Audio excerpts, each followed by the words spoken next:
Le damos la bienvenida y hasta el momento conectada la doctora Gilda Di Masi. Gracias por estar. Bueno, doctor Martín Villagra, principalmente el doctor Racing, por acompañarnos y darnos la oportunidad de poder hacer esta última charla del año y con su presencia, doc. Jefe del Servicio de Neurología del Hospital Británico. Eh, Vamos a presentar en el día de hoy casos clínicos, ¿sí?, de aporte de la neurografía en casos neuromusculares de difícil diagnóstico, y la doctora Daniela Binaghi, especialista en nervios periféricos, va a estar realizando y guiando esta charla. Va a haber un espacio luego para las preguntas, que van a poder, una vez que Daniela habilite el espacio de preguntas, van habilitándose los micrófonos y las cámaras si desean para hacer las consultas. Si no, también por el chat del Zoom pueden hacerlo. Va a quedar esto grabado, así que si quieren luego compartirlo, yo se los voy a estar enviando. Va a estar también en LinkedIn y en la página de YouTube de Investigaciones Médicas, para poder hacer extensivo a otros profesionales que le puedan llegar a interesar. Así que, bueno, Dani, No, te muchas doy la gracias por palabra. la presentación, Ro. Como dijo Rocío, vamos a hablar de casos clínicos y cómo la neurografía hizo un gran aporte para el diagnóstico en estos casos. Agradezco al doctor Ricardo Racing por acompañarme en esta charla. Y bueno, vamos comenzando. El temario de hoy es una introducción por parte del doctor Racing de la electromiografía para no electromiografistas.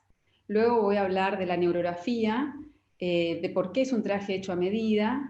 Voy a hablar de cómo se ve un nervio normal y qué signos patológicos vamos a ir a buscar en la imagen. Y luego vamos a charlar los dos sobre los casos clínicos que hemos tenido en conjunto y que nos han dado algunos dolores de cabeza, pero finalmente hemos llegado al diagnóstico final.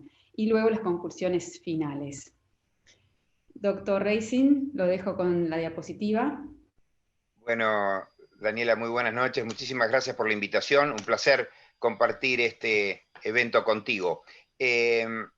Lo que primero aprendemos cuando entramos a la residencia de neurología, actualmente aplicado al sistema nervioso central, es que las dos preguntas que tenemos que responder en todo paciente que vemos es: ¿dónde está la lesión? ¿Dónde localizamos la lesión? ¿Y cuál es la etiología posible? Para decidir en función de eso qué estudios vamos a pedir. Bueno, a nivel periférico es exactamente igual. Las dos preguntas son las mismas, solo que las estrategias en algunos casos son comunes y en otras diferentes a una patología del sistema nervioso central.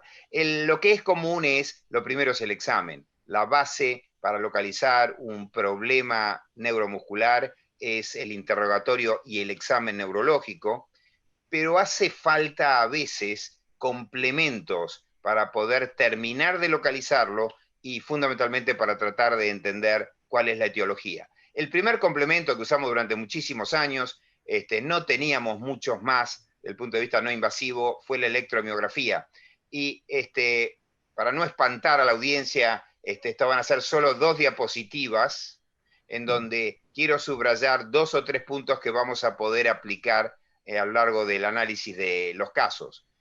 Como todos sabemos, en la electromiografía, esencialmente la velocidad de conducción, lo que hacemos es estimulamos un nervio, en ese caso lo que está en pantalla es a izquierda el cubital, la derecha el mediano, y registramos las fibras, en este caso las respuestas sensitivas, con los electrodos de superficie. Y cuando lo registramos, van a haber 2 elementos que tomamos en consideración. Una es la famosa velocidad de conducción. Para nosotros, velocidad de conducción es expresión del estado de la mielina. La velocidad de conducción explora las fibras más rápidas y velocidad de conducción normal implica que el estado de la mielina es normal. Lo más interesante es que la amplitud, que es la altura de ese potencial que se ve en pantalla a la izquierda, ya que a la derecha es inexcitable, es índice del número de fibras viables que hay dentro del nervio. Así que eso nos da una idea de cuántos axones conforman el nervio. En la próxima mostramos algo parecido para estudios motores. La regla es la misma. A nivel motor estimulamos, en este caso el mediano a nivel distal, a la izquierda, a nivel proximal a la derecha, con el electrodo en el abductor del pulgar, y lo que tenemos abajo son las respuestas distales, la de arriba, la respuesta proximal abajo, y con esta podemos calcular velocidad de conducción y podemos medir la amplitud. Y de nuevo la regla se mantiene. Velocidad de conducción es un índice del estado de la mielina, la amplitud es un indicador del número de fibras viables que conforman ese nervio. Paramos estos dos conceptos acá, que retomaremos en los casos clínicos. Muy bien, Ricardo. Entonces arranco yo con la neurografía. ¿Y por qué digo que es un traje hecho a medida? Y porque primero necesitamos un equipo de alto teslaje, necesitamos bobinas específicas que vamos a ir colocando en diferentes partes del cuerpo para ver nervios específicos, y por ende necesitamos un equipo médico técnico que esté entrenado. ¿Y por qué digo de vuelta que es un traje hecho a medida? Porque el protocolo básico va a estar guiado al área de interés y a la patología de cada paciente. Si bien todos los estudios van a tener secuencias anatómicas como el T1, el T2, densidad protónica, y la secuencia de supresión grasa, como en cualquier otro estudio, en este en particular lo que vamos a ir a ver es al nervio en gran detalle, en alta resolución. Entonces, las secuencias anatómicas, T1, T2, densidad protónica, y las secuencias de supresión grasa con las que vamos a ver el cambio de señal. ¿Y cómo se ve esto? Por ejemplo, este es un nervio mediano en el túnel carpiano. Los nervios se ven como imágenes redondeadas u ovoides. En el túnel carpiano, el nervio mediano es la estructura más superficial. Las otras imágenes redondeadas de baja señal son los tendones flexores. Fíjense, este es un T1. En el T1 el nervio se ve igual que el músculo. Este es el cubital anterior insertándose en el pisiforme. Fíjense que la señal es igual, pero la diferencia que tiene es que el nervio tiene patrón fascicular, o sea, dentro de esta imagen redonda vemos muchos puntitos en el interior. Con la secuencia de supresión grasa podemos ver que algunos de esos puntitos presentan señal incrementada, y esto tiene que ver con la cantidad de líquido neural y la cantidad de mielina que tiene cada nervio. Sabemos, por ejemplo, que el nervio mediano en el túnel carpiano y el nervio cubital en el codo tienen mayor cantidad de líquido endoneural y se van a ver, por ende, más blancos, lo cual sigue siendo normal. ¿Cuándo usamos gadolinio? Cuando estamos sospechando un tumor, una inflamación, una infección. ¿Por qué? Porque el nervio normal no realza con el contraste endovenoso. El único sector del sistema nervioso periférico que realza con el contraste endovenoso es el ganglio dorsal. Por ende, si el nervio realza es porque está afectado. Y ese es uno de los signos que vamos a ir a buscar, entre otros, como la obliteración de los planos grasos, el engrosamiento neural focal o difuso, la intensidad de señal, sobre todo cuando tenemos una señal incrementada con una alteración en el patrón fascicular. O sea, ese patrón fascicular está borrado o en panal de abeja, como se dice, cuando está exacerbado. También es muy importante ver el trayecto que tiene el nervio. Si presenta un cambio abrupto en su curso, probablemente haya alguna patología allí. La captación de contraste, como había mencionado antes, y la señal de los músculos en aquellos nervios que son motores o mixtos. ¿Por qué está fuera del recuadro? Porque a veces cuando estamos evaluando, por ejemplo, el plexo braquial, en general no vamos a buscar la señal de los músculos hacia distal, porque eso significaría cambiar de localización la bobina y adquirir nuevas secuencias, y por ende sería aumentar en 20 minutos el estudio, cuando lo ideal es focalizar en el área y tratar de investigar lo más profundamente posible ese sector. Ahora, cuando tenemos dudas de que no hay patología o que el paciente está, digamos, actuando su cuadro clínico, ahí sí vamos a buscar la señal distal, porque nos va a dar una idea de si realmente estamos frente a una patología o no. Suena feo, pero es así. Muy bien. Ricardo, te dejo para la clínica del caso Cómo 1. no, ahora que sabemos todo lo que hay que saber de electromiografía y de neurografía, vamos a tratar de aplicarlo en una serie de casos clínicos que nos resultaron desafiantes a nosotros. Este es el caso de una joven antropóloga que consultó por un dolor de 2 años de evolución en la región lumbar, que se irradiaba por el miembro inferior derecho. El dolor tenía una particularidad, que era recurrente, no era constante, era recurrente, por lo menos al inicio le duraba 4 días y después tendía a desaparecer, por lo menos cuando empezó. Durante la crisis de dolor, los analgésicos habituales no le daban ningún beneficio. Al examen, tenemos la historia, ahora vamos al examen, ella tenía una hipoestesia en la cara lateral del pie derecho, tenía debilidad en el tibial, en el extensor del hallux derecho, pero también en isquiotibiales, glúteo medio, iliopsoas y aductores. Si uno se detiene acá, no hay un solo nervio que pueda explicar esta distribución, tampoco hay una sola raíz. Entonces la pregunta es, con esta distribución, ¿dónde está la lesión? Vamos a la próxima. Una lesión radicular única no lo puede explicar, el tema si podía estar en el plexo lumbar, el nervio ciático no podría explicar el iliopsoas, los aductores. Por eso la electromiografía siempre sirve para complementar. Si ustedes ven en los primeros dos líneas de resultados, ahí está marcado con un círculo, lo que se ve es que la amplitud del sural del lado derecho, del lado afectado, era la mitad del otro lado. Y decíamos que reducción de la amplitud significa menor número de fibras. Entonces ya sabemos que algo estaba pasando en las fibras que correspondían al nervio sural. Y ahora les agrego un dato adicional que para nosotros es muy importante. Como ustedes recuerdan, los nervios periféricos tienen su primera neurona, nervios sensitivos, en el ganglio de la raíz dorsal, que tiene una rama periférica que forma el nervio sensitivo y una rama central que forma la raíz. Muy bien.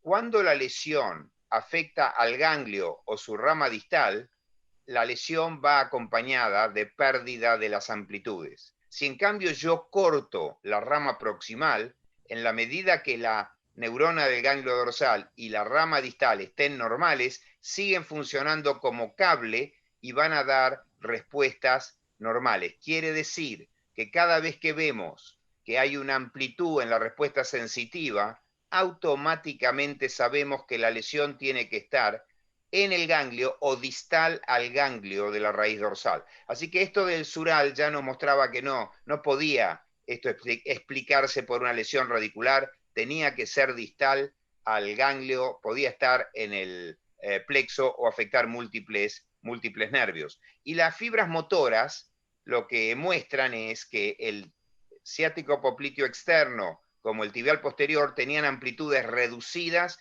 comparado al lado contralateral. Entonces también se ve una pérdida de fibras, pérdida de axones, tanto en la rama sensitiva como en la rama motora del nervio ciático, y el examen nos mostraba que esto excedía, era el ciático con algo más, así que tenía que haber por lo menos más de un nervio afectado o estar el plexo. El electromiograma, que es el estudio con aguja, la próxima, mostró denervación en el territorio del ciático mayor, pero subrayo que la debilidad proximal mostraba que esto debía involucrar a otros nervios junto con el ciático. La próxima.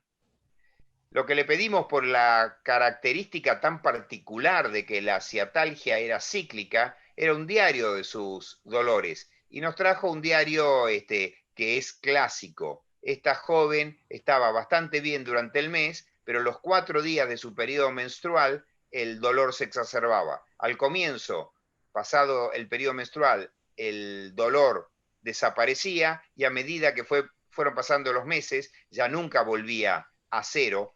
Tenía exacerbaciones durante el periodo menstrual siempre, pero ya tenía un nivel de dolor basal que no mejoraba fuera del periodo. y lo que se veía es, durante los picos de dolor, el pie estaba rojo, también como un efecto vasomotor por afectación neural. Muy Daniela, bien. Sí, ahí vamos. ¿qué tenía esta joven con ciatalgia cíclica? Es muy interesante este caso y pongo las imágenes comparativas de pretratamiento y post-tratamiento constantemente, 2016 y 2017, como para mostrarles la evolución de esta patología.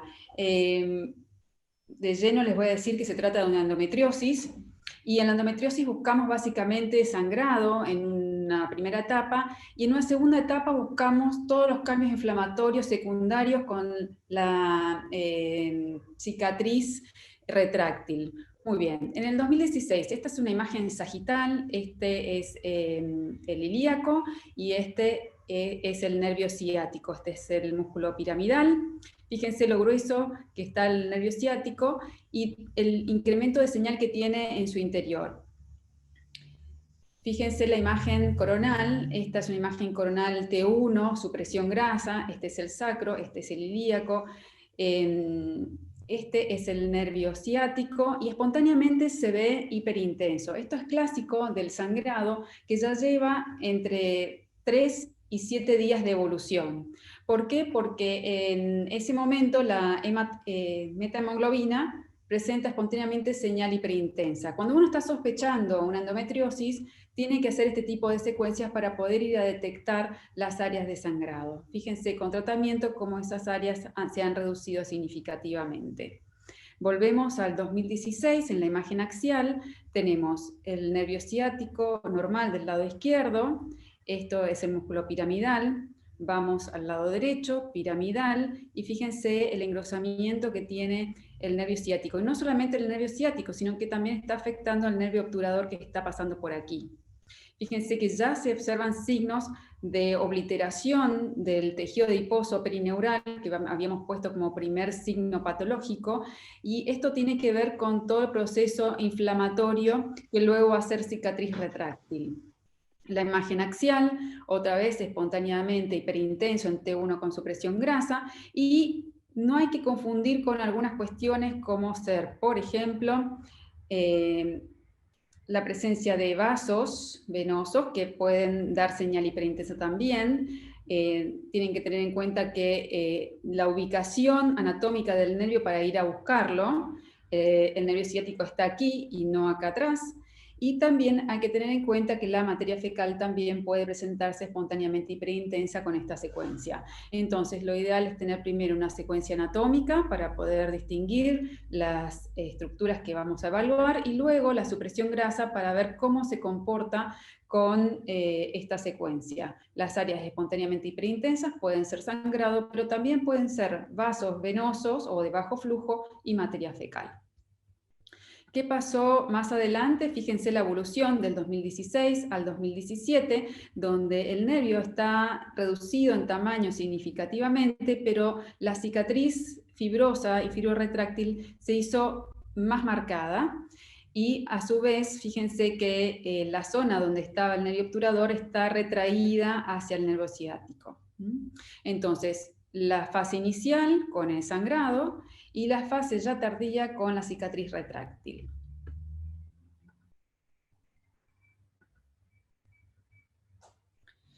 Muy bien, no sé si querés comentar esta vos, Ricardo. Estás con silenciado. Esta historia, si uno se acostumbra a pensarla, de jóvenes con ciatalgia cíclica, rápidamente obliga a considerar el tema de endometriosis. Es un cuadro descrito hace unos 65 años, en donde lo que hoy se interpreta es que el depósito genera dolor, uno por compresión, lo segundo por hemorragia, y es interesante que esta joven al comienzo solo tenía dolor durante su periodo menstrual, y eso después se revertía. Lo que ocurre es que a medida que hay sangrados repetidos, hay un daño que queda en el nervio, que aún fuera del periodo menstrual hace que esa zona del nervio actúe como un marcapasos, mandando impulsos permanentemente de dolor, que era lo que finalmente terminó ocurriendo con la paciente. Perfecto. Y avanzamos. Sí, a una cuestión más Sí. para tener en cuenta con respecto a la imagen, es la señal espontáneamente hiperintensa cuando tenemos metahemoglobina, y después pensar que la sangre sigue evolucionando y vamos a encontrarnos luego de 15 días con hemosiderina, que ya tiene una señal baja en todas las secuencias. Y quizás la pregunta es, en estos casos, ¿sirve o no el gadolinio? Y la realidad es que cuando estamos en fase de sangrado, el gadolinio va a aportar poco, porque está todo hiperintenso, está todo blanco. Entonces, que tome contraste no se va a notar. Pero sí es importante cuando estamos en un cuadro ya crónico, en donde tenemos tejido fibrocicatrizal, que queremos saber si está en etapa activa o no. Entonces, el gadolinio en estos casos únicamente cuando ya la evolución de la enfermedad está avanzada. Avanzamos, ahí está. Se intentó con esta joven, por supuesto, todo tipo de tratamiento de primera y segunda línea para el dolor neuropático sin beneficio, se la puso en amenorrea, y tampoco eso controló adecuadamente el dolor, y cuando electromiogramas de control mostraron que la joven perdía progresivamente axones, ¿sí? Cuando comparativamente íbamos viendo una caída progresiva de las amplitudes motoras y sensitivas, se decidió, a pesar de lo complejo que resultaba una operación en un caso como armar un equipo conjunto entre el equipo de ginecología del hospital y el equipo de cirugía de nervio periférico, el doctor Mariano Sokolowski. Los dos equipos la operaron, permitieron una neurolisis efectiva de los nervios. La joven ha mejorado marcadamente su dolor, no se ha controlado del todo, pero entre la mejoría por la cirugía más el uso de analgésicos, hoy esta joven antropóloga ha vuelto a trabajar y volvió a una vida razonablemente normal. Muy bien. Vamos a pasar al caso 2 entonces. Este joven de 17 años nos viene a ver por debilidad y atrofia del muslo izquierdo, que en un ratito le mostramos, que llevaba 4 años de evolución sin diagnóstico. No refería a ningún tipo de trauma ni otro antecedente patológico previo. El cuadro había sido progresivo y sin dolor.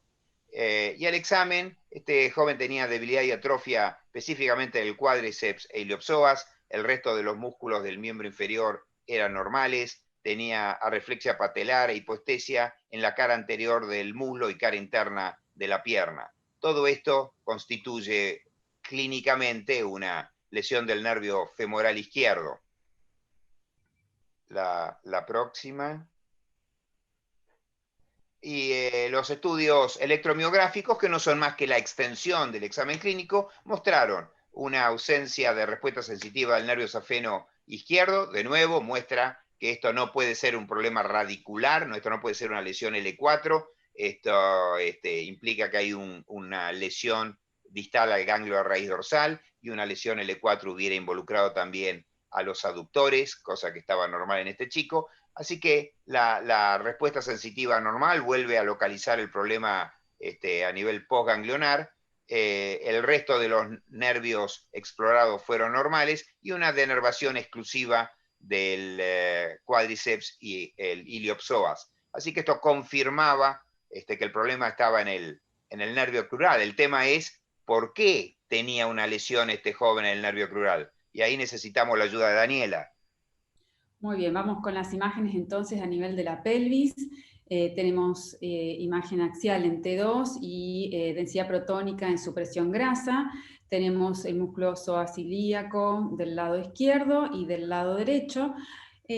Muchas veces es difícil poder identificar los nervios en la pelvis, sobre todo el femoral.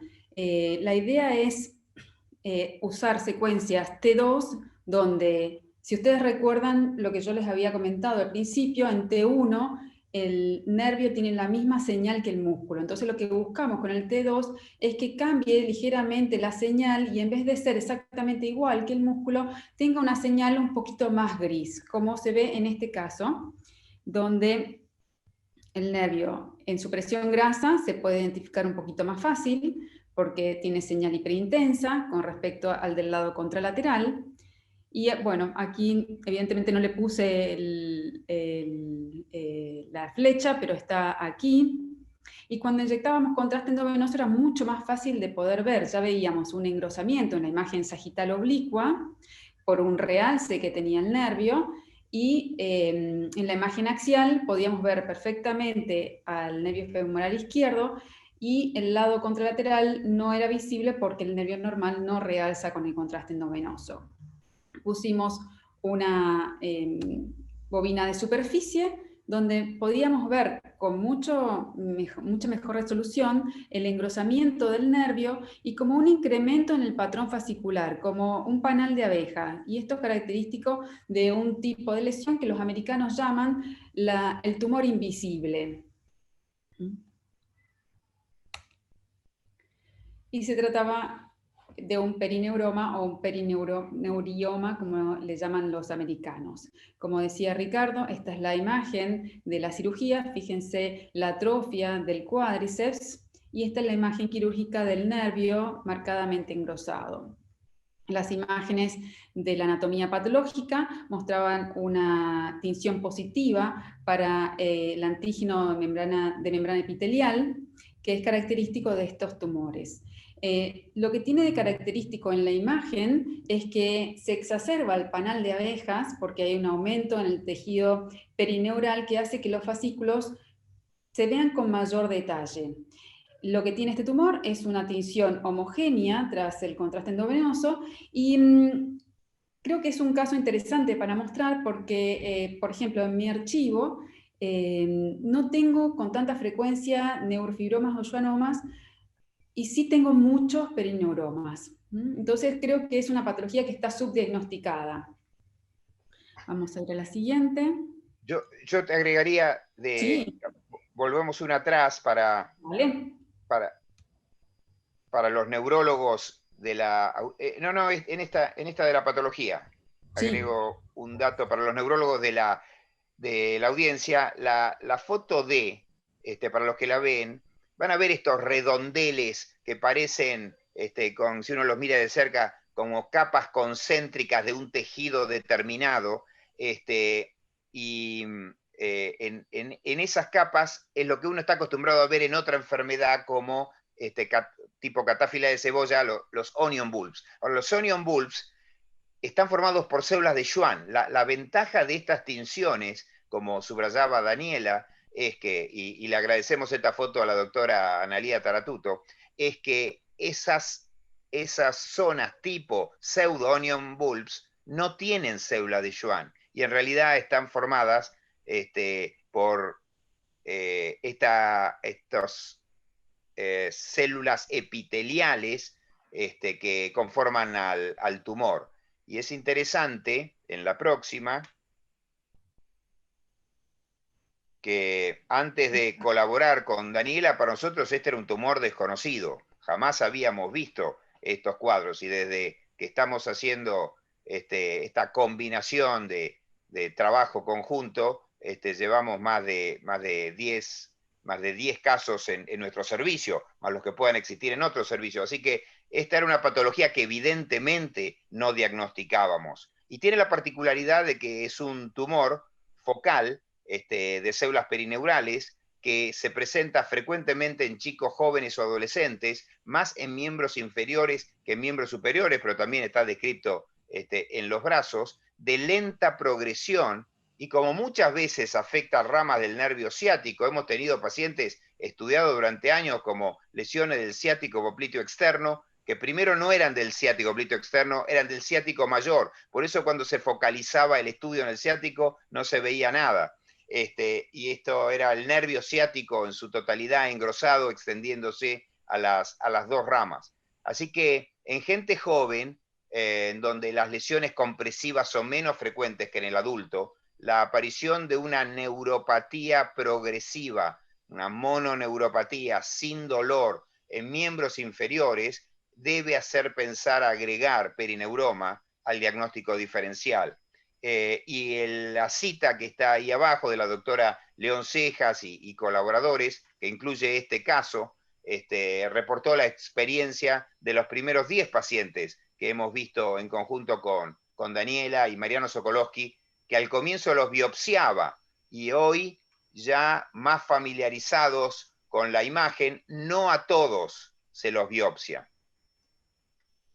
Exactamente. Y lo que tiene de característico la imagen de resonancia es que al haber un aumento en las células perineurales, el panal de abeja que forman los fascículos se ve exacerbado y la tinción está homogénea. Eso es característico. Y esto nos trae también a pensar en otras patologías, porque esta es una chiquita de 11 años que comenzó con un cuadro similar, ¿no, Ricardo? Sí, no toda lesión femoral es un perineuroma. Esta joven la trajimos a propósito porque parece calcada, también es un adolescente, afectado su muslo izquierdo, sin dolor, no tenía trastornos sensitivos. La próxima. Muy bien. Entonces lo que veíamos en la imagen es, esta es una imagen coronal de ambos muslos, este es el muslo derecho, fíjense cómo los músculos en T2 normalmente tienen señal baja, a diferencia del tejido adiposo que tiene señal alta o hiperintensa. Fíjense, el cuádriceps en el lado afectado tiene señal incrementada y esto es por la presencia de infiltración grasa, además está marcadamente hipotrófico. Cuando un músculo se ve igual al celular subcutáneo, estamos con un grave problema, ¿no? Es una infiltración adiposa, si lo vemos en secuencias anatómicas de 1T2. Lo que veíamos con una bobina abdominal o de gran tamaño era que el nervio femoral, si ustedes recuerdan el femoral anterior que estaba engrosado y con la formación del panal de abeja, de este lado, en esta paciente también vemos un engrosamiento muy marcado. Este es el nervio femoral patológico y fíjense, acá está el femoral del lado contralateral normal, fíjense la diferencia, es muy marcada, y la señal incrementada. Como estábamos cerca o relativamente cerca de la piel, lo que hicimos fue poner o colocar una bobina de superficie para tener mayor detalle. Entonces, ¿qué veíamos ahí? Veíamos que teníamos fascículos engrosados, como que parecían que estaban exacerbados, entonces lo primero que pensamos fue, es un perineuroma. De hecho, se hizo la biopsia y la anatomía patológica inicial, intraquirófano, era el de un perineuroma. Y ya, bueno, vamos a continuar. Fíjense cómo en supresión grasa algunos fascículos están más blancos que el resto, y lo interesante es que con contraste veíamos que algunos fascículos realzan más que otros, y aquí fue, y debo tomar la mea culpa, la diferencia con el perineuroma, porque no hay una tinción homogénea. Entonces, bueno, finalmente llegó con los días la anatomía patológica definitiva. Estas también son fotos de la doctora Taratuto, donde ella nos mostraba en las imágenes superiores la infiltración por linfocitos de localización perivascular. Al mismo tiempo nos mostraba que el antígeno de membrana endotelial era negativo y que en la marcación S100 de las células de Schwann veíamos esos pseudo onion bulbs o pseudo catáfilas de cebolla, que nos llevaba hacia un diagnóstico totalmente distinto al de un perineuroma. Y en este caso fue una lesión desmielinizante. Entonces, como para hacer la distinción entre el caso anterior y este, ¿qué cosas aprendimos? Bueno, las lesiones desmielinizantes que uno tiene en la literatura de que realzan poco o de manera escasa y en anillo periférico no se dan en todos los casos. Entonces, tenemos que tener en cuenta que estas patologías no tienen toda la misma fisiopatología y que probablemente con los años nos vayamos, digamos, poniendo al día con algunos hallazgos nuevos que expliquen por qué las imágenes son distintas a las que habitualmente vemos en una lesión desminimizante. Por alguna razón, en esta paciente hay tinción marcada de algunos fascículos.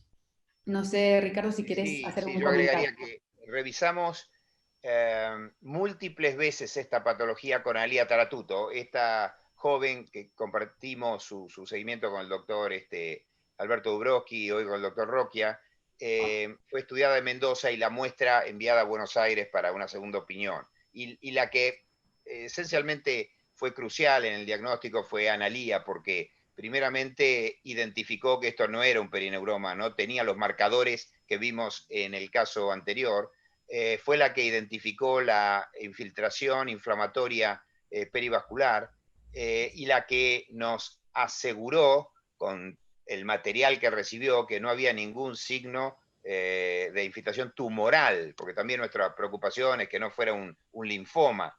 Y Analía tuvo razón, y digo esto porque esto lleva aproximadamente 3 años desde que se hizo esta biopsia, y si bien la joven fue tratada para lo que interpretamos era una CIDP focal, estamos acostumbrados a la CIDP como las formas clásicas, como una debilidad simétrica distal y proximal, afectando forma difusa a músculos de miembros inferiores y superiores, pero hay formas atípicas de CIDP, y una de las formas atípicas de CIDP son las CIDP focales, que solamente las aprendimos de la Clínica Mayo con procedimientos como esto, con neurografía y biopsia posterior de los nervios engrosados. El tema es que llegamos un poco tarde al tratamiento, ya como ustedes ven, la atrofia y la denervación que muestran las imágenes hace que, a pesar de que la medicamos repetidamente con gamma globulina, ya no había demasiadas fibras en ese nervio para rescatar. Pero la controlamos hasta el día de hoy, 3 años después, y la joven está estable, no ha desarrollado nuevos déficits, no ha afectado otros nervios, por lo cual creemos que claramente Analía tuvo razón, descartó el perineuroma, confirmó esta forma inflamatoria focal. Sí, para los radiólogos es importante tenerlo en cuenta porque justamente nosotros los radiólogos vemos las formas atípicas donde se presentan como lesiones tumorales o pseudotumorales y en las que tenemos que tener en cuenta toda la semiología de una tumoración. Y en este caso, bueno, el engrosamiento de los fascículos y la tinción focalizada en los fascículos y algunos con mayor tinción que otros. Esos son signos a tener presente. Pasamos al próximo, si te parece, Ricardo. ¿Cómo no? Muy bien. Este es un hombre de 57 años que no tenía antecedentes y nos viene a ver por un cuadro de ataxia sensitiva de 7 años de evolución. Había visto múltiples especialistas y tenía infinidad de resonancias. Y su problema era que, a pesar de que tenía fuerza normal, tenía ausencia de reflejos en miembros inferiores y una clara alteración de la sensibilidad superficial, profunda, una marcha táxica y un romber positivo. Así que no había ninguna duda que la ataxia era sensitiva. Ahora, lo que confundía a muchos de los médicos que lo veían es que cuando se le hacía los estudios de conducción mostraba surales completamente normales. Así que estaba el problema de cómo este hombre tenía una ataxia por pérdida de la sensibilidad con surales normales. Y como dijimos ya en un par de oportunidades, si el sural es normal, por más pérdida de sensibilidad que el paciente tiene, ya sabemos que desde el ganglio de raíz dorsal hasta la periferia, la fibra es normal. Y si tiene una pérdida sensitiva importante, la lesión tiene que estar por arriba, proximal al ganglio de raíz dorsal, o en las raíces o en el cordón posterior. Con esa base es que le pedimos ayuda a Daniela que revisara los estudios previos y que le hiciera a ella misma una nueva evaluación.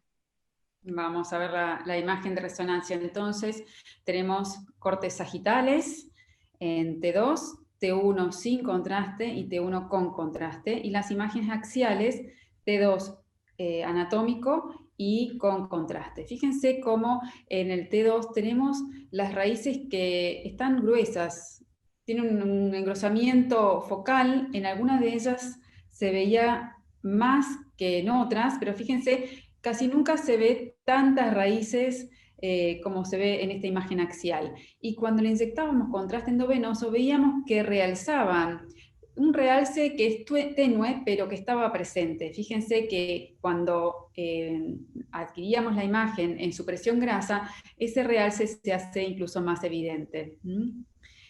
Muy bien. En este caso, el diagnóstico fue de una variante sensitiva de una enfermedad desmielinizante. No sé, Ricardo, si querés hacer un comentario. Esto es una rara enfermedad, se llama polirradiculopatía sensitiva. Este hombre, cuando Daniela le vio las resonancias previas, identificó que esto ya estaba, solo que no había sido reconocido previamente, y la importancia que tiene es que estos pacientes responden a tratamientos inmunomoduladores. Incluso, esto está descrito también por la clínica Mayo, años después de haber empezado la enfermedad. A diferencia del caso que vimos antes, donde la afectación motora generó un daño axonal que ya era irreversible, estos pacientes, aún tratados muchos años después, responden. Y esto pasó con el paciente, este hombre lleva 7 años de tratamiento, periódicamente recibe gamma globulina cada vez que empeora su ataxia, mejora, se mantiene estable, trabajando, activo, caminando sin bastón, y cuando recae su ataxia, lo requiere, lo retratamos con inmunomoduladores, fundamentalmente gamma globulina. Es interesante que con el paso del tiempo empezó a afectar fibras motoras, lo que indica que esta probablemente sea una forma también de CIDP localizada en las raíces sensitivas que con el tiempo se va extendiendo hasta las fibras motoras. Pero pensar en esto, como nos ayudó Daniel a identificar esto, permite tratar a un paciente que llevaba 7 años sin tratamiento. Muy bien, vamos a avanzar con algunos diagnósticos diferenciales, porque en general cuando uno dice, bueno, tuvo realce, el realce en resonancia tiene también una semiología. No todas las lesiones realzan de la misma manera. Y vamos a ver distintos casos. Este es el caso de nuestro paciente anterior, donde veíamos el realce que es leve, la imagen sagital y la imagen axial. Lo mismo vamos a ver a continuación con el resto de los casos. Vamos a ver, por ejemplo, cómo se ve una carcinomatosis leptomeningia. Fíjense el grado de tinción que tienen las raíces. Es tal que parece por momentos un T2 en vez de ser un T1 con contraste. Fíjense cómo todas las raíces están realzando de manera, diría, hasta extrema. Y fíjense en la imagen axial, no necesitamos utilizar supresión grasa, como en este caso, que la tinción era muy tenue y nosotros usamos la supresión grasa como para realzar un poco más. En este caso no fue necesario porque el realce era tal que se podía ver a simple vista. ¿Qué pasa en las neurofibromatosis? También tenemos realces, pero tenemos realces ya con engrosamientos focales de las raíces. Fíjense en la imagen axial, otra vez supresión grasa, para poder identificar aquellas raíces que tenían menor tinción con respecto a las que realzaban de gran manera. O sea, la neurofibromatosis también realza con contraste. ¿Qué pasa con la aracnoiditis? Bueno, estamos frente a un paciente que fue operado, fíjense la huella quirúrgica en la parte dorsal, y el realce focal de las raíces. Y lo más interesante, fíjense cómo están retraídas hacia atrás. Esto es característico. Esta es también una imagen axial en supresión grasa. Las raíces están como apelotonadas, engrosadas, no se pueden distinguir unas de otras y realzan de manera homogénea. Esto siempre, la imagen tiene que ser evaluada en el contexto clínico del paciente, o sea que tenemos que tener todos los datos clínicos como para poder analizarlos, ¿sí? Y finalmente, este es otro paciente con diagnóstico de Guillain-Barré, donde vemos la tinción de algunas raíces de manera focal. También un axial con T1 sin supresión grasa, porque el realce era marcado, no necesitábamos agregar supresión grasa. Entonces, no todas las tinciones son iguales y no todo el patrón de presentación es similar. Hay algunas lesiones que son nodulares y hay otras que son engrosamientos que en la imagen sagital puede parecer bastante homogéneo y que solamente se ven focalmente en la imagen axial. Muy bien. Estamos en ya el próximo caso, Ricardo. Sí, vamos al último caso, un problema, un desafío diagnóstico que se presenta repetidamente. Esta es una mujer de 41 años, no tiene antecedentes, y viene a vernos porque empieza con dolor en el antebrazo izquierdo. Y el examen muestra una atrofia en la eminencia tenar con hipoestesia en el cuarto y quinto dedo. Esta especie, entre comillas, de disociación. La eminencia tenar más afectada, pero la hipoestesia está en el cuarto y quinto dedo. Y el electromiograma muestra esta misma aparente disociación. Las fibras sensitivas del cubital están alteradas, en cambio las fibras sensitivas del mediano son normales, y hay cambios neurogénicos en miotoma C8T1, afectando más la eminencia tenar. Y subrayo esta disociación, mucho motor tenar, mucho trastorno sensitivo en el territorio del cubital. La próxima. Ya tenemos las imágenes. Muy bien. Entonces, ¿dónde está la lesión? ¿No? ¿Dónde está la lesión en esta combinación? Muy bien, entonces tenemos la imagen coronal, esto es ya plexo braquial, es supresión grasa, esta es la columna cervical, esto es parte de la clavícula, esta es la apófisis coracoides, y fíjense que hay áreas con señal incrementada, son muy difíciles de ver y de interpretar estas imágenes. El plexo braquial debe ser seguramente el estudio por imágenes más difíciles de adquirir, no solamente por la geometría del lugar, sino técnicamente es muy difícil, pero fíjense que tenemos el aumento de señal después de esta imagen lineal de baja señal, en la imagen sagital en densidad protónica, esta es la arteria subclavia, este es el escaleno anterior, y teníamos esta imagen de baja señal por detrás de la arteria y como empujando a los troncos del plexo braquial. Y un poquito más hacia el lateral nos encontrábamos que las divisiones del tronco inferior presentaban señal incrementada a diferencia de las otras divisiones de los troncos. Hicimos una adquisición angiográfica y se podía ver que la imagen de baja señal localizada por detrás de la arteria tenía una compresión sobre la arteria. Fíjense el cierto vacío de flujo que hay en este sector. Y luego le pedimos a la paciente que se realice una placa de la columna cervical. Y fíjense, tiene una costilla cervical accesoria. Esta costilla per se, si nosotros la vemos en la placa radiográfica, la tomamos como una variante anatómica y nada más. Pero en esta paciente, lo que en realidad nos demostró es que esta costilla cervical estaba asociada a esta imagen que corresponde a una banda fibrosa que era la que realmente ejercía la compresión sobre el tronco inferior. Muy bien. Entonces, para tener presente, tenemos la costilla cervical asociada a una banda fibrosa, o también podemos tener pacientes en donde encontramos una megapófisis transversa. Digo que es una megapófisis porque es de mayor tamaño la transversa que está inmediatamente por debajo. En este caso, esta megapófisis transversa también estaba asociada a una banda fibrosa que se extendía desde C7 hacia distal y que comprimía el nervio C8 y lo engrosaba. Fíjense, aquí tenemos la banda. Entonces, podemos tener distintos tipos de bandas, siempre van a mostrarse como imágenes lineales, más gruesas, más finas, pero siempre de baja señal. Ahora, ¿qué pasa cuando nos encontramos con una placa radiográfica normal y con síntomas claros y signos claros de un outlet torácico. Bueno, en ese caso tenemos que buscar otras variantes anatómicas que no se ven en la placa radiográfica, que corresponden generalmente a músculos supernumerarios, como por ejemplo en este caso, fíjense la línea de puntos, estamos en el triángulo interescalénico, tenemos la arteria subclavia, el escaleno anterior, el escaleno medio, aquí están las estructuras del plexo braquial, y esto es un escaleno minimus. ¿Está? Entonces, en este paciente la causa de la compresión no se podía identificar en la placa radiográfica, pero sí la resonancia magnética fue de gran utilidad para poder hacer el diagnóstico.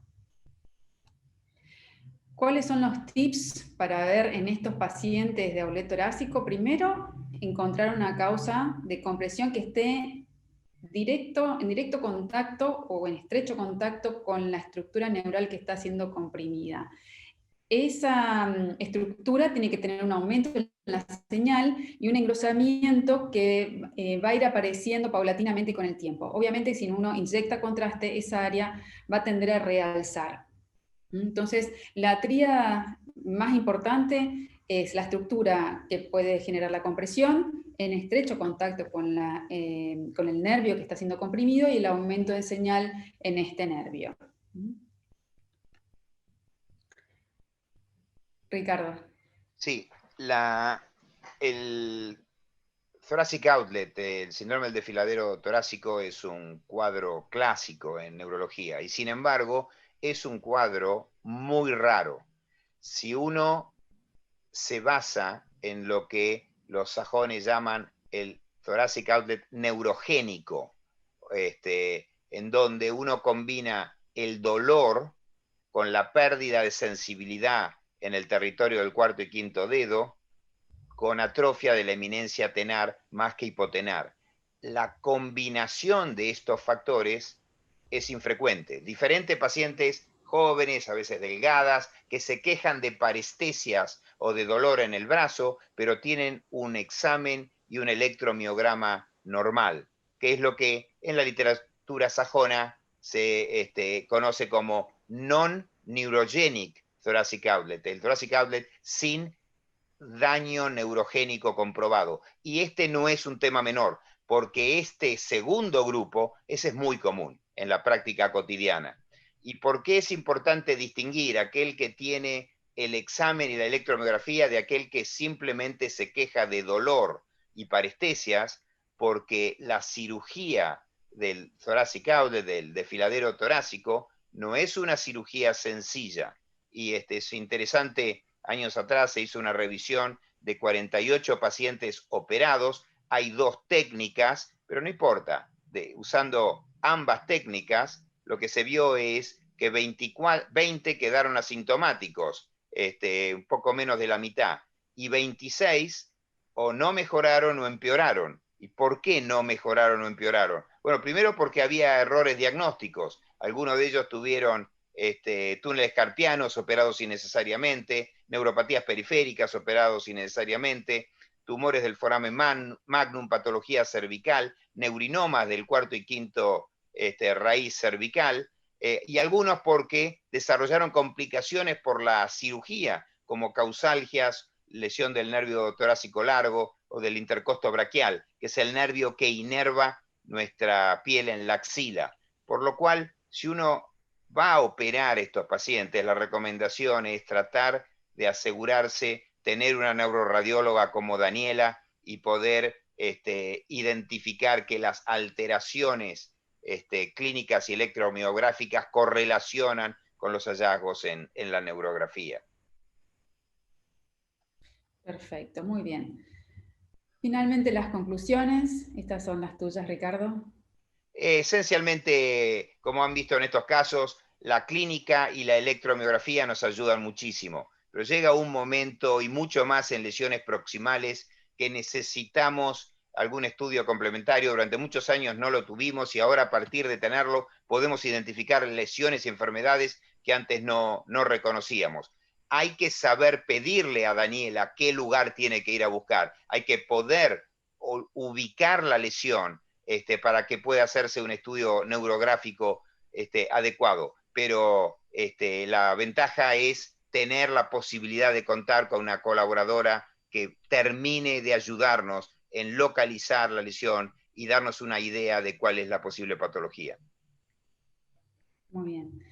Muy bien. Es muy importante esto que acaba de decir Ricardo, el poder localizar lo más posible dentro del cuadro del paciente el área a estudiar, porque cada sector que evaluamos en neurografía nos lleva un tiempo, porque comenzamos con bobinas de mayor tamaño y si la localización de la lesión nos permite, vamos a tratar de utilizar antenas mucho más pequeñas como para tener una mayor resolución. La realidad es que la neurografía es el estudio por imágenes de elección para caracterizar las lesiones del sistema nervioso periférico, sobre todo en aquellos nervios que están a una profundidad mayor a 4 centímetros, que es el rango en el que la ecografía puede hacer una diferencia. Independientemente de la localización del nervio, sea en superficie o en profundidad, la información que va a dar la neurografía va a ser un cambio en el planeamiento clínico quirúrgico, ya sea demostrando una patología o dando a conocer la anatomía como para planear la mejor cirugía para ese paciente. Recordar también que la neurografía es un estudio anatómico, tenemos que ver el nervio en alta resolución. Muchas veces uno recibe imágenes que se llaman neurografía, tienen imágenes anatómicas, tienen imágenes en supresión grasa, pero ninguna de ellas son en alta resolución, por ende no se pueden llamar como tal, no se pueden llamar neurografía.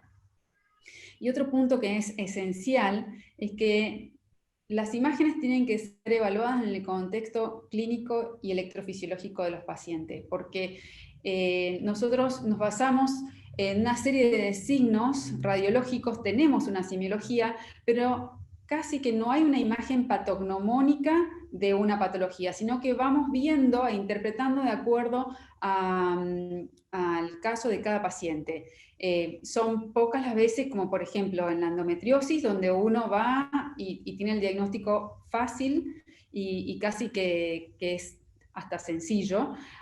También el perineuroma, pero también nos encontramos con otras lesiones que pueden tener comportamiento similar a la imagen de neurografía sin contraste y que con el contraste endovenoso tienen una tinción que nos va a hacer plantear otros diagnósticos diferenciales, como nos pasó con la chiquita que habíamos mostrado después del perineuroma.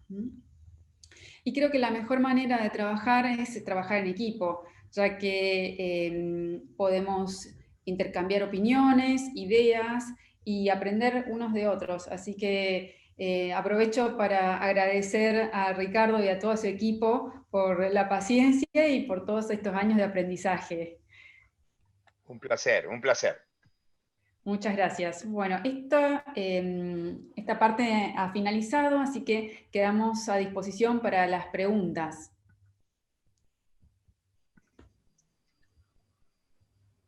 Hola Daniela, ¿cómo estás? Hola, ¿cómo estás, Dieguito? Hola doctor Racing, ¿cómo anda? Un gusto Tanto verte. tiempo. Un gusto Igualmente, verte. siempre un gusto escucharlos. Primero que nada agradecerles el nivel, como siempre, es una garantía escucharlos a los dos siempre. Y Racing dijo que es una garantía tenerla a Daniela como neuroradióloga, no hay ninguna duda. Como también dijo Daniela, tener al equipo del doctor Racing atrás, eso es importante también. Que nos digan qué es lo que quieren estudiar desde la semiología, desde la clínica y desde la electromiografía, no es lo mismo que un simple dolor o parestesias o ataxias o lo que quieran ponerle como título aislado. Obviamente que tener el contacto es fundamental. Tuve la suerte de estar con ambos, así que sé que lo hacen excelentemente bien. Dani pregunta, ¿tiempo? Porque suena largo todo esto. Y tolerancia del paciente a hacer esto. Sí, no todos los pacientes son candidatos a hacer una resonancia. Primero porque lleva tiempo adquirir las imágenes. O sea, si uno, por ejemplo, tiene la idea, bueno, quiero evaluar un nervio mediano. Si nosotros tenemos que estudiar el nervio mediano desde la axila hasta el túnel carpiano por resonancia magnética, vamos a estar al menos fácilmente 3 horas. Y con una ecografía de 30 minutos van a poder localizar perfectamente la lesión. Entonces, volviendo a repetir lo que dijimos en unas diapositivas atrás, es fundamental poder localizar el área a estudiar. Cada sector se evalúa más o menos en 40 minutos. Eso, si el paciente está en buenas condiciones, no tiene dolor, no tiene movimientos involuntarios, en el caso de un plexo braquial respira de manera adecuada, no tiene respiraciones profundas, no le falta el aire. Entonces, tenemos que tener un paciente ideal, básicamente. Tenemos que tener un paciente ideal. Y recordar que todo sector se evalúa por lo menos en 40 minutos. Y nosotros, por ejemplo, damos turnos de 1 hora, teniendo en cuenta todo esto de que el paciente se puede mover, de que tenemos que repetir secuencias. Las secuencias de neurografía son secuencias en alta resolución, no duran menos de 3 o 4 minutos cada una. Entonces, lo importante, otra vez, es localizar lo más posible la lesión e ir ahí, en ese sector, a evaluarlo con la neurografía. Daniela, nosotros siempre tuvimos resonancias 1.5, pero nunca veíamos estas lesiones. ¿Por qué no las veíamos? Porque no estaba ella, perdón, contesto yo eso.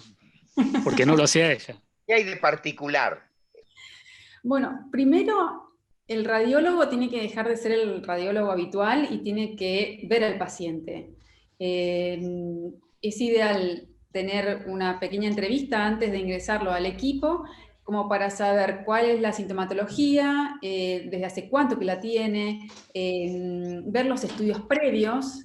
Casi siempre los pacientes traen sus estudios previos, los vemos a todos, y sobre todo todo lo que es la electromiografía, el laboratorio también. Entonces, tratamos de hacer un estudio guiado y hecho para ese paciente en particular. Entonces, empezamos, como dije, con bobinas grandes y vamos achicando las antenas hasta lograr una señal que sea óptima.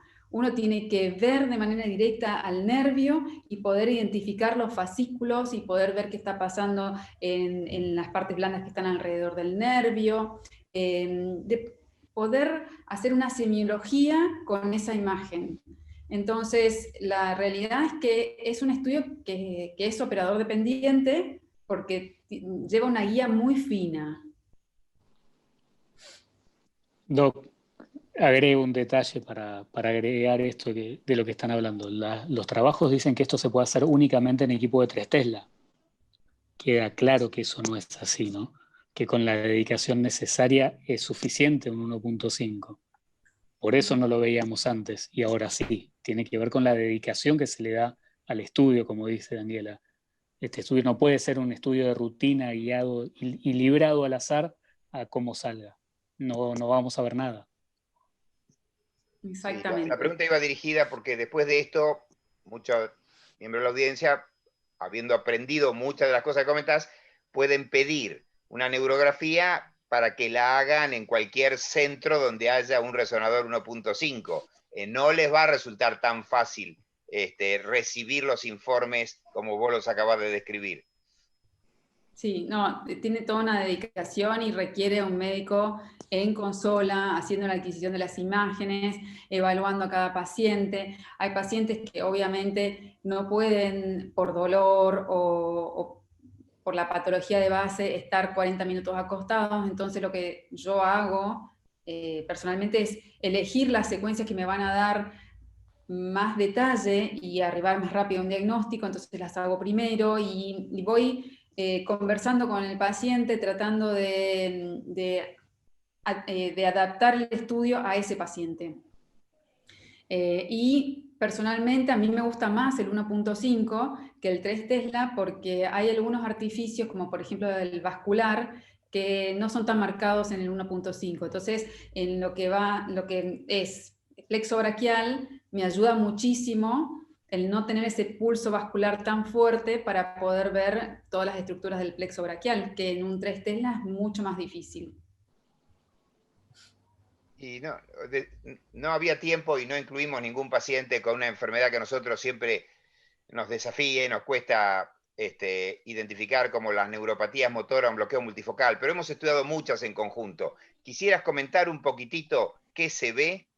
Sí, en las neuropatías motoras multifocales lo que podemos ver es, bueno, dentro del espectro podemos no ver nada o ver un aumento de señal, que es sumamente inespecífica, pero correlacionando con el cuadro clínico del paciente, podemos llegar más al diagnóstico más rápido. Lo que no vemos son engrosamientos, que lo hace diferente a otras patologías tipo CIDP. Que sí vemos, que a mí me encantan las desmielinizantes en general, porque habitualmente es fácil de verlas porque siempre los nervios están gruesos, pero con la neuropatía motora multifocal es como que empezás a remar en dulce de leche porque encontrás cosas que no son tan patognomónicas y a veces solamente encontrás el aumento de señal. Entonces, si uno lo ve en ausencia del cuadro clínico y en ausencia de la electromiografía, en este caso, que demuestra los bloqueos, a veces uno solamente puede hacer una descripción del aumento de señal y nada más. Yo agrego que cuando ustedes más de una vez nos han permitido identificar aumento de señal en nervios a nivel proximal, donde es muy difícil llegar con la electromiografía, eso nos ha orientado y nos ha ayudado dentro del contexto del cuadro clínico era compatible, ese hallazgo nos ayudaba a decidirnos por avanzar y tratar al paciente con gamma globulina. Nos ha resultado muy útil. Sí, sí. Y la otra cuestión que tenemos los radiólogos es de decir, por ejemplo, en lo que es plexo braquial, a todo aumento de señal, plexitis. Creo que tenemos que cambiar un poco la manera de describir estas lesiones, teniendo en cuenta el cuadro clínico del paciente como para hacer diagnósticos más específicos, porque un tumor también va a tener un aumento de señal. Entonces, y también va a tener engrosamiento. Entonces, ¿cómo hacer la distinción entre una tumoración y una lesión tipo CIDP? Entonces, otra vez es ver el paciente con todo el contexto clínico y evaluar la imagen en relación a ese cuadro clínico. Y además, de hecho, la imagen se adquiere teniendo en cuenta el cuadro clínico del paciente. Se adapta totalmente las secuencias y los planos a ese paciente. Y yo te agregaría también que a veces un estudio normal, vos decís que a veces no se ve aumento de señal. Muchos de estos pacientes vienen con el diagnóstico de neuropatías compresivas, ¿no? Incluso vienen con la idea de que tienen turno con un cirujano para operarse. Entonces, más de una vez tus estudios descartando una compresión en pacientes con interóseos anteriores o interóseos posteriores, también nos hacía sospechar que si no hay nada compresivo y el paciente ha desarrollado esta debilidad, aunque no le veías aumento de señal, aumentaba la posibilidad de hacer un intento. Y más de una vez nos ha venido muy, muy bien para decidirnos y tratarlo, sacándolo del grupo de tumores y neuropatías compresivas, mononeuropatías por atrapamiento. Sí, en lo que es las neuropatías por atrapamiento, es otra vez la tríada que mencioné en lo que es aule torácico, el identificar la estructura que está comprimiendo, identificar al nervio que está siendo comprimido y ver el cambio de señal. Y a veces, si la evolución es crónica, uno también ve un cambio en el patrón fascicular y puede tender o al borramiento o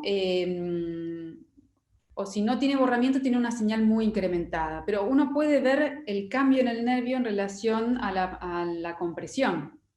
Entonces eso es distinto, aparte es muy focalizado.